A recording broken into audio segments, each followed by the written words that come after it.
played at high volume, preferably in a residential area.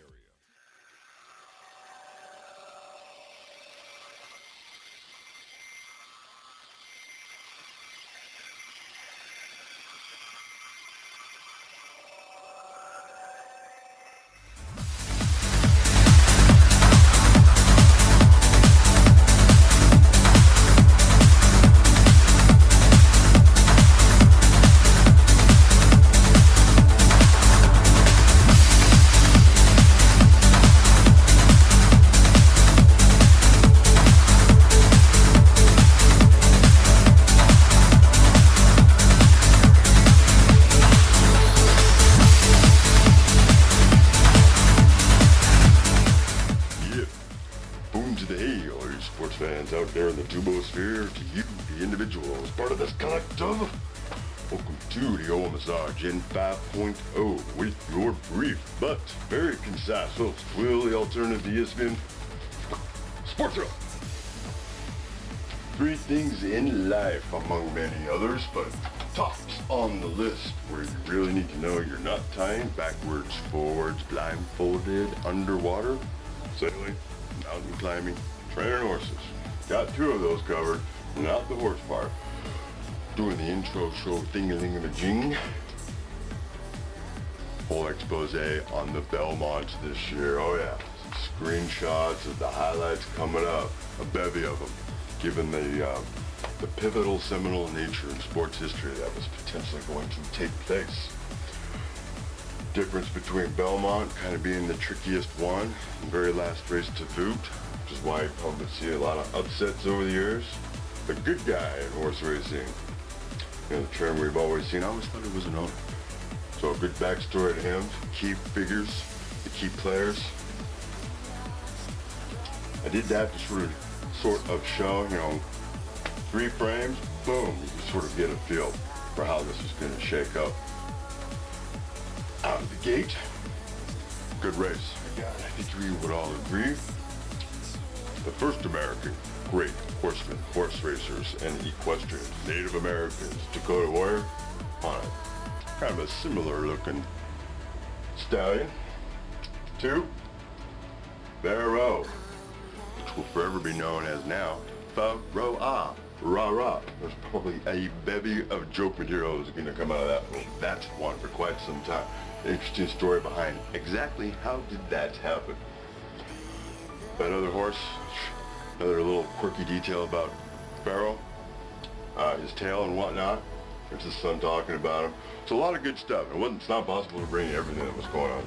Would 3rd time be a charm for Victor Espinoza, his stats here at Belmont? Not that great.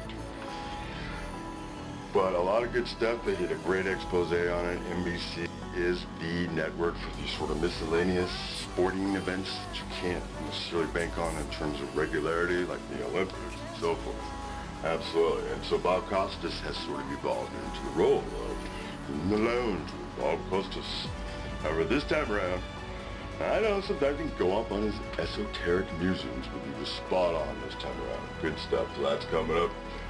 2 as well, and it's not one of those deals where it's like, have you ever wondered about the serendipity of sports conduct, and that it can actually be defined by an algorithmic, linear equation, thus placing it on a higher order of logic and implying that there is thought and reasoning, thus an intent behind it. Now he's getting metered. Alright, so key feature of Gen 5.0, we're going to egress out to the Will in a Box. Down here in the corner, low profile, low drag, high speed, especially on this episode, given the subject matter. Chime in every once in a while between the other sound bites going on, a little bit of commentary, get more highlights that way. I get to do more show without having to say a whole lot. So without further ado, as alluded to earlier, nice little vignette put together of all the key elements without getting too lengthy about any one particular subject. Quite interesting in the main event, all leading up to the main event. Here at the end, after the sport rant, which actually isn't even going to be a rant this time around. It's going to be totally positive and uplifting, given the key 2 dudes and their story leading up to today.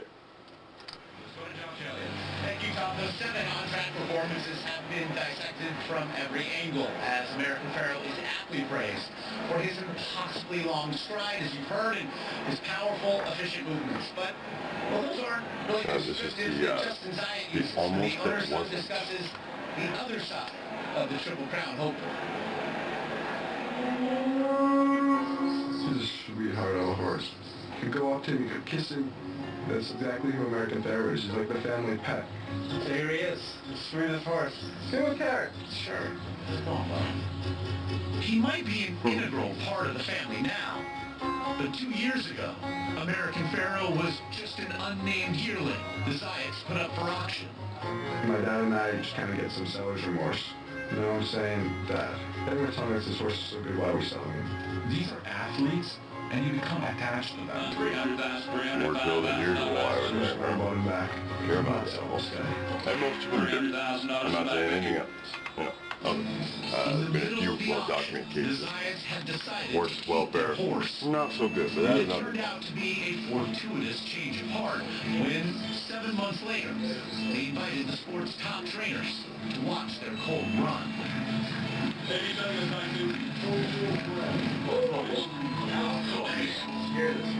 just like, if you give me this horse, I'll give you my daughter. You know? they're all fighting over this horse. We gotta do a sitting check. Get him out of here. I was not there when he worked at the farm. When I saw him in the video, I thought, wow. I said, I want him. That's my horse. I want that dude. The horse also looked different. Weeks earlier, in the middle of the night, one of his stablemates had taken off a chunk of his tail. I heard it was Mr. Z who bit his tail off. It's actually grown a little from the time he's material, but it's still very funny looking. I never asked anybody what happened to his tail. Maybe it helped him go faster. At this point, anything helps. Even a short tail, I'll take it. Interesting question. How long does it take for a horse to tell a Never seen one that didn't have to go through it before. Spelling error now made infamous. American Pharoah? I didn't happen to realize at the time that it was spelled wrong. You know, most English teachers in the world right now aren't happy with me, but I'll live with that. Now, American Pharoah is a superstar on a 6-race winning streak. And like so many of the world's top athletes, he too has a pre-race ritual. We may be on to something here, huh? Good bet, like earplugs, especially made for horses. You can actually see The them. veterinarian out there, I bet's gonna do it. So I figured put the earplugs in, and you know, it's really worked since we put them in, he's been undefeated. He's got that really sweet temperament. Most of these horses, they're just aggressive and they'll try to bite you. He's the only one I've had of greatness that actually lets you in. So, you called him a pet. He likes the people around him. He's relaxed, he loves people, he's a very personable horse. He wants you to come pet him, and he wants to be your friend.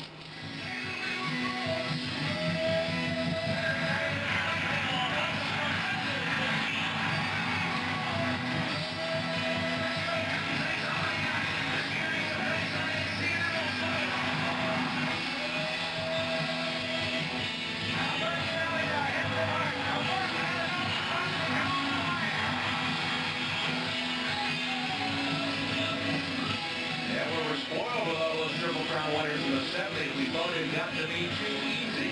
Here on the infield at Belmont Park, the 11 Triple Crown winners are memorialized. And all the connections of the 70s Triple Crown winners are here. Penny County, the owner's secretariat. Steve Combs, the kid who rode a firm. Bruce Wolfson is here. John Fruget, the jockey on Seattle. It's such an interview. Signed autograph. I mean, the horses obviously don't know. They don't know this from the name. Like, you know, Ready out for this year's Belmont Stakes. the owners sign the autograph. The only sport we have in the world, especially here in America, where the lead character outside Mexico City. I was really afraid of horses. We used to have like ponies in the farm, and I never even pet one. doesn't get to really fully enjoy it and isn't even really aware I never liked to be a the- farmer. Growing up in there, I thought, this is not going to be my life. At 15, Espinoza the left passion home put to into become shooting a bus driver. Now here's his For a minute, I background. thought, Very humble beginnings. driver for the rest of my life. I like it to be a bus driver. It was good because, you know, I meet a lot of new people, start a conversation for 2 minutes, and they think I'm the best friend. And that's why I always have a lot of fun driving the bus. By that time, I didn't even know it was a Kentucky Derby. I had no idea.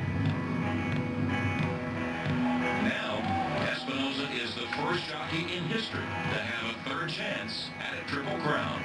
Sometimes, like, there's a good thing or there's a bad thing. I feel like I'm Third losing time's a for charm. twice, you know? Good things come in threes. But I don't feel bad because it is tough to win the Triple Crown, but it's gonna happen. ABC Schoolhouse Rock, And I we hope call that that's me and American Pharoah. Wrong, yeah. 70s.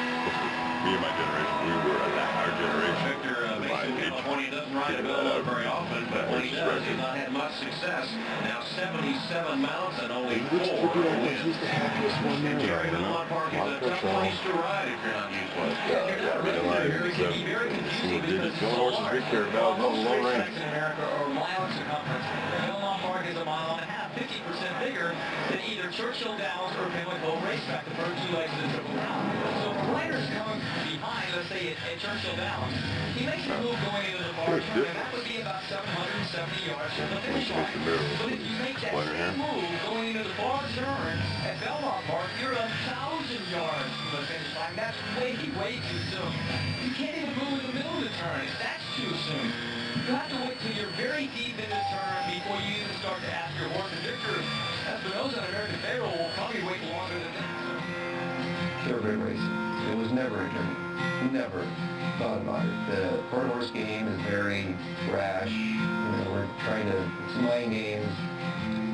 I'll tell you what, you better be ready. That's the way, you know, that's the way it started here where, well, good luck to you. Even though nobody means it.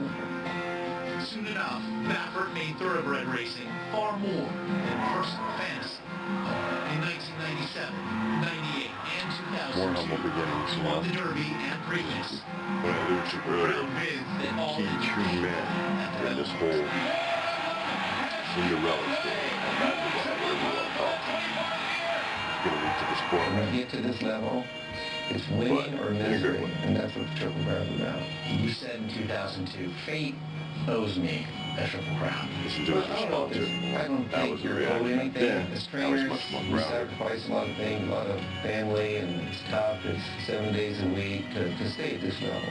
You know, it's one of those things where I really enjoy it so much that I don't know what I'd do with it. If I wasn't training horses, I just don't know what else I could have done in life. No one would ever call Baffert bashful, but he's not as brash as he once was. Some of it's age, and some likely due to an arduous time in 2012, when he suffered a near-fatal heart attack in between the deaths of both of his parents. But there's also the different kind of joy of being on this ride alongside his youngest son, I Bodie. just wish my parents were alive to see that. And now that they're not there, it's just like, you know, when I look out there, you know, or I'm being interviewed or whatever, I'm looking into a camera, but there's nobody on the other side. It's getting And used to so, a big part of your life. I just and then think that they're gone. Like you're getting older. somehow they're like behind us, you know. Everything happens for a reason, Yeah. so this horse Check came this out. along. Very and touching closing shot coming up. I'm just enjoying the ride. I think so. You can just feel the ball. This time, the 9-to-1 shot, tonalist, overtook No, Derby and the previous ball cut just champion did. California Chrome. Then you may remember that afterwards, It's actually one pretty Chrome's cool owners, stat-wise, the very informative, colorful you know. Steve He puts in his little settled it force all there. about Okay, what he Bob. felt was the essential unfairness of the Triple Crown pursuit. To many, though, Colburn's remarks actually highlighted the case for keeping everything just exactly as it is. If you had your way, you would say you got to run the Triple Crown or you cannot come up in the Belmont to be a fresh horse. I look at it this way. If you can't make enough points to get in the Kentucky Derby, you can't run in the other two races. This is a coward's way out, in my opinion. This is a coward's way out. You can actually go all the way back to 1979, the year after the last Triple Crown was achieved, to find reminders that a horse has to beat all comers to capture the sport's biggest prize. This is a classy sport. Kentucky Got Derby to your ass there, too. spectacular bid was upended in the Belmont by a horse named Coastal, a horse that few in the sport had even heard of. And that's hardly the only long shot to derail a Triple Crown bid. In 2002, Saraba was 70-1 when he defeated War Emblem.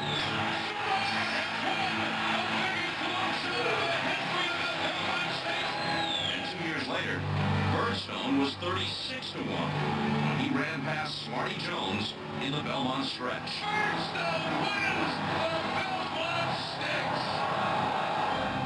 Of course noteworthy that those unlikely Belmont winners skipped previous Triple Crown legs. But that's the deal with the Triple Crown. One horse goes for ultimate victory and a lasting place in history.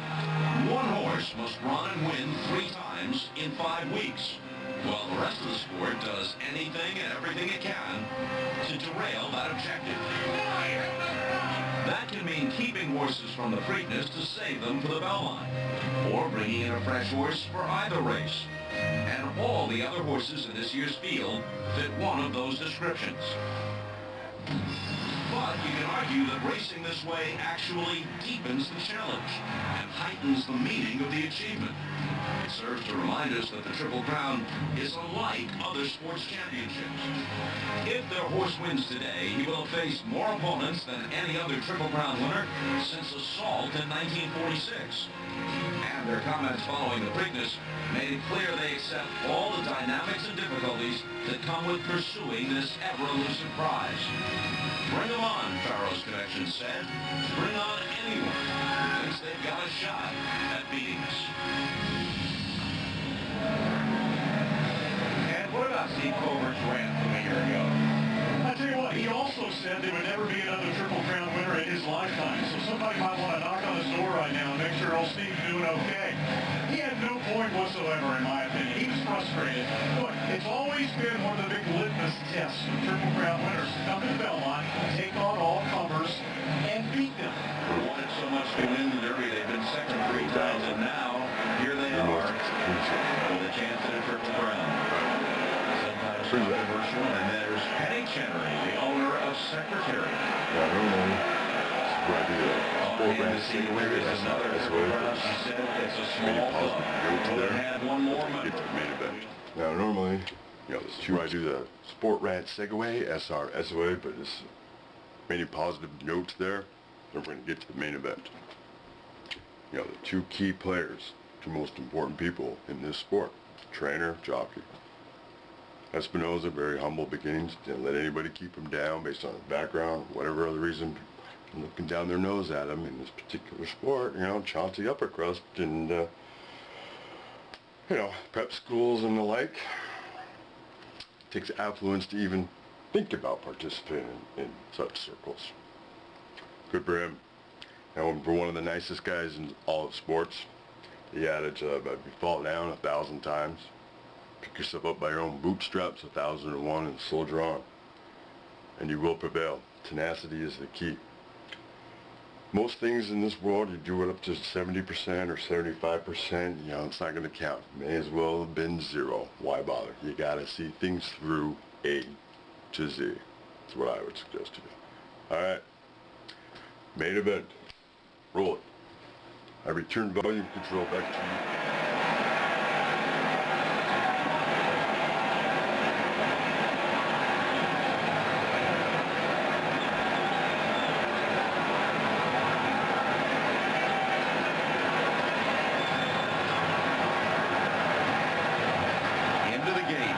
Chance at the Triple Crown. The 147th Belmont Stakes over a mile and a half with a Triple Crown on the line. And with the call of the Belmont Stakes, here's Larry Comas. And the last few runners are moving into line here. All eyes on stall number 5. With American Pharoah is